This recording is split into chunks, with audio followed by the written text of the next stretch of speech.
If I had to start 2026 with nothing, I wouldn't panic. I've been closer to zero than most people realize. There were moments when every dollar I had was locked inside companies that might not survive. Tesla burning cash, space failing launch after launch, payroll deadlines coming while rockets were exploding on the pad. On paper, my net worth looked impressive. In reality, the margin for error was razor thin. So when people say starting from zero is terrifying, I don't agree. Starting from zero is not a disaster. Starting without a plan is. That's the distinction most people never understand. When you have nothing, you're forced to see reality clearly. There's no lifestyle to defend, no comfort to preserve, no illusions to maintain. You're no longer managing appearances, you're solving problems. And problem solving is where real progress begins. This is how Elon Musk looks at it. Zero is not a financial condition, it's a system state. A clean slate, no legacy constraints, no sunk cost thinking, no fear of breaking what already exists. People with money are often trapped by it. They optimize to avoid loss. They protect instead of build. They slow down because they have too much to lose. When you start with nothing, that friction disappears. You can move fast. You can be wrong. You can rebuild without permission. The real danger isn't being broke. The real danger is drifting, copying what everyone else does, reacting instead of designing, hoping instead of engineering a solution. If I woke up at the beginning of 2026 with $0, I wouldn't ask how to feel better. I'd ask one question only. What is the most direct path to rebuilding leverage from here? Everything else comes after that. Starting with nothing gives you advantages most people never get. That sounds wrong to people who've never examined it carefully. When you have assets, obligations come with them. Mortgages, fixed expenses, social expectations, a lifestyle that must be defended every month. Those constraints quietly shape your behavior. They make you cautious. They make you slow.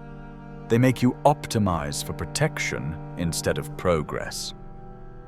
When you have nothing, that entire layer disappears.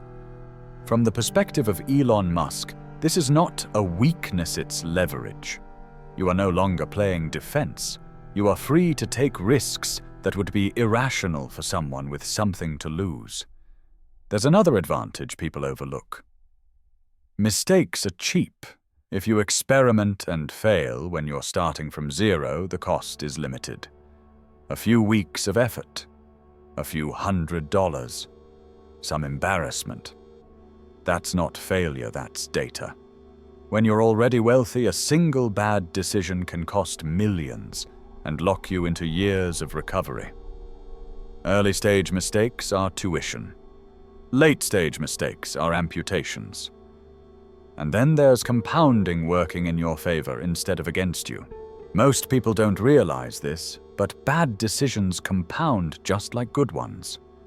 High-interest debt, years of low-value work, repeated avoidance of hard choices. Those patterns accumulate silently. Starting fresh means you're not fighting decades of negative momentum. You're not undoing layers of damage. You're simply building forward. But here's the critical condition. Starting from zero only helps if you act decisively. Without action, zero stays zero. Freedom without direction turns into stagnation. This advantage exists only for people who are willing to move aggressively, test fast, and adapt without ego.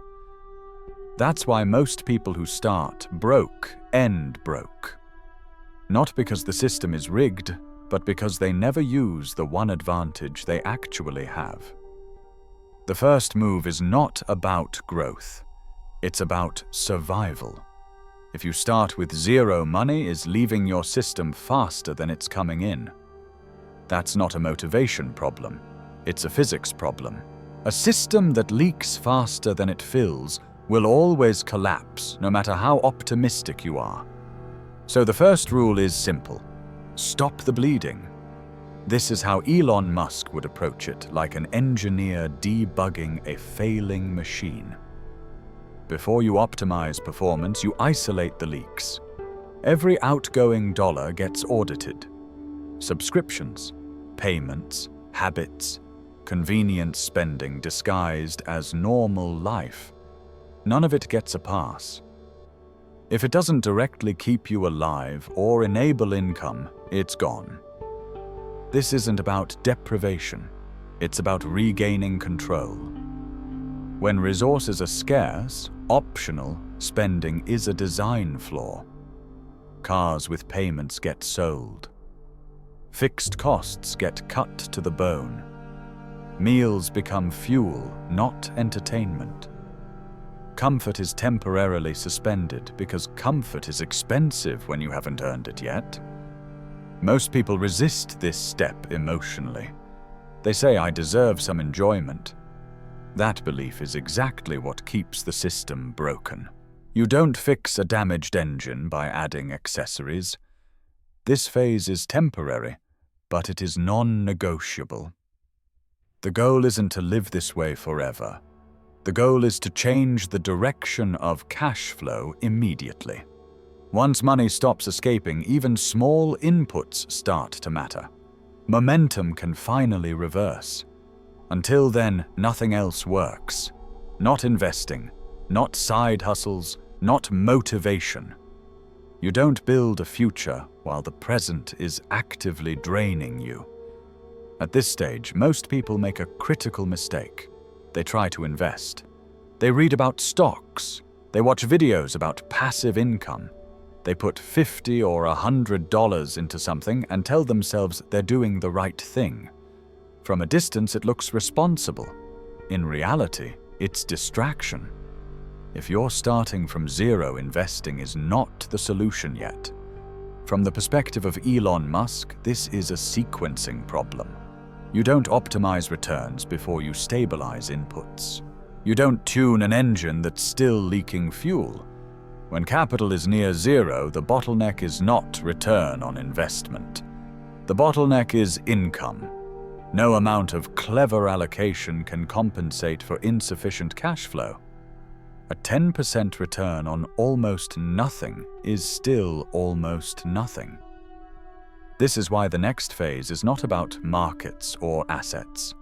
It's about increasing your earning rate as fast as possible.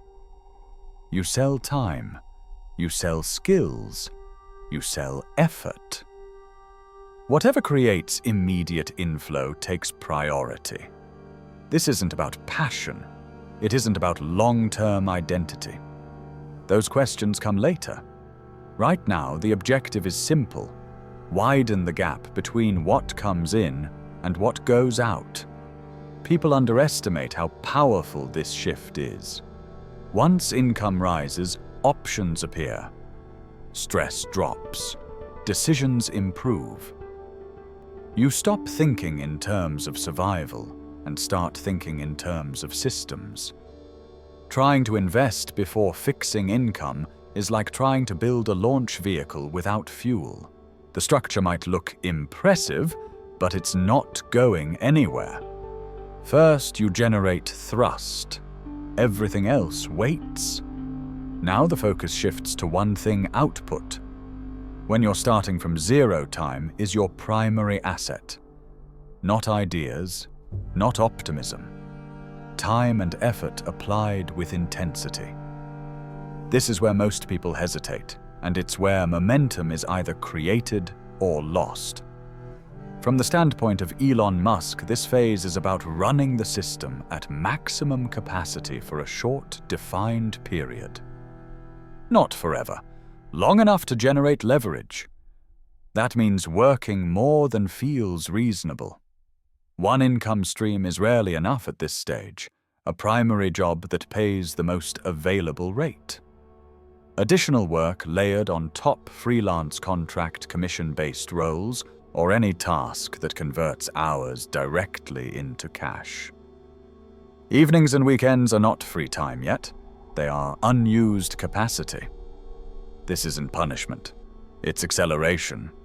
People say they'll burn out. But burnout comes from working endlessly without progress. Short-term intensity with a clear objective does the opposite. It restores agency. 8 to 10 weeks of sustained effort can change the trajectory of an entire year. The target here is not comfort. It's a buffer. A few $1,000s in saved cash might sound insignificant from the outside. Internally, it changes everything. It proves you can delay gratification. It creates optionality. It replaces desperation with strategy.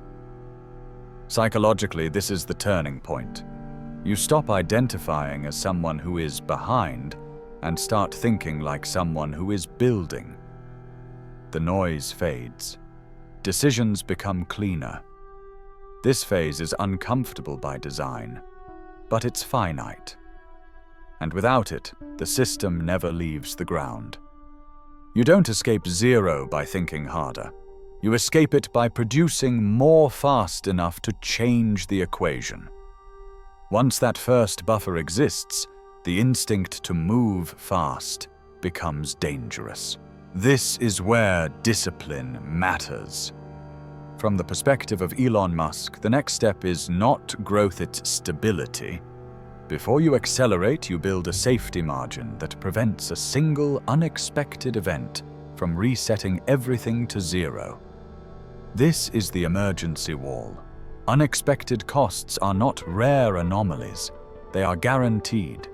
Cars break, health issues appear, jobs disappear.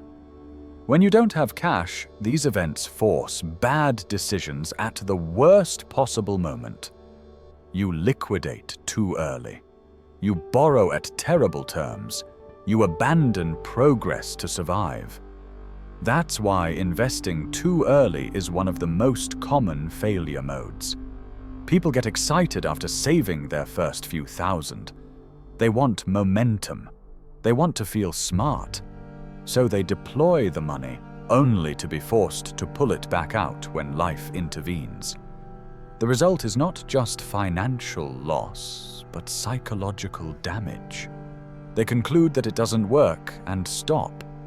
The correct move is boring on purpose. Cash sits. It does nothing. It earns little. And that's exactly the point. This money is not there to grow. It's there to buy time. Time to think clearly. Time to choose instead of react. With a real emergency buffer, fear drops out of the system. You stop making decisions from panic. You stop optimizing for short-term relief. You gain the ability to say no to bad jobs, bad deals, bad compromises. This is not wealth yet. It's resilience. And without resilience, any attempt at growth is fragile. Once stability is in place, the question finally changes. It's no longer, how do I survive? It becomes, how do I increase my capacity to create value? This is where Elon Musk would make a move most people misunderstand. The first real investment is not in stocks, real estate, or anything financial. It's in earning power. At this stage, money is still a tool, not a goal. The objective is to raise the ceiling on what 1 hour of your time is worth. That's the lever that compounds faster than any market return when you're early. This means acquiring skills that directly translate into higher income. Skills with demand. Skills that scale. Skills that shorten the distance between effort and reward. It doesn't matter whether they're glamorous. It matters whether the math works. Spending a few thousand to move from low hourly output to significantly higher output is not an expense, it's an asymmetric bet. If the skill increases income permanently, the return isn't 10% or 20%. It's multiples every year for as long as you work. Alongside skills, tools matter. Owning the means to produce software equipment infrastructure removes dependency. You're no longer waiting to be chosen. You can generate value independently on demand. There's also positioning. Who you know, where you're visible, which rooms you're allowed into. Opportunities don't appear randomly. They move through networks. Investing time and modest capital into proximity with people operating at a higher level often unlocks paths that effort alone never finds. This is the phase where income begins to rise without increasing hours, where leverage replaces brute force, where progress starts to feel structural instead of exhausting. Capital in the bank keeps you safe. Capability is what moves you forward. And until capability increases, everything else is premature. Once your earning power has increased, something fundamental changes. You're no longer dependent on a single source of survival. This is where Elon Musk would deliberately shift the system from fragile to asymmetric by building a second income stream. Not as a fantasy, not as an overnight escape, as engineering. The first income stream keeps the system alive. The second one changes the trajectory. This second stream doesn't have to be large. In fact, it shouldn't be. Its purpose is not to replace your main income yet, it's to prove a concept. To demonstrate that money can be generated without trading every additional hour of your life. This could be dividends from boring, reliable assets. It could be a small, cash-flowing property structured conservatively. It could be a scalable service, a product or a microsystem that runs with limited supervision.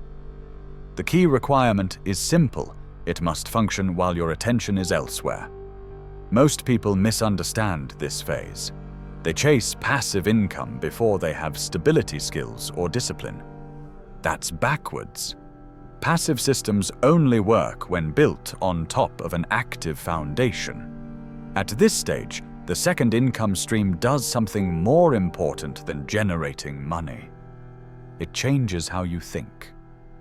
You stop seeing income as something that only comes from effort. You start seeing it as something that can be designed. Once that mental shift happens, dependence weakens. Fear weakens. Optionality expands. You're no longer asking, what if this job disappears? You're asking, which system should I build next? That's the moment the rebuild stops being about recovery and starts being about control. This is where most plans fail. Not because the strategy is wrong, but because discipline collapses when pressure fades. By this point, progress is visible. Income is higher. Cash exists. Momentum feels real. And that's exactly when the system is most vulnerable. Comfort returns. Justification creeps in. From the viewpoint of Elon Musk, this phase is not about intelligence or opportunity. It's a stress test of execution. People confuse earning money with having money. They see higher cash flow and assume permission to spend. Holidays arrive. Social pressure increases. The urge to reward yourself appears, often framed as balance or self-care. In reality, it's a premature release of tension. This is where years of progress are quietly erased. Spending spikes. Habits loosen. The system leaks again. Nothing catastrophic happens, just enough erosion to stall forward motion.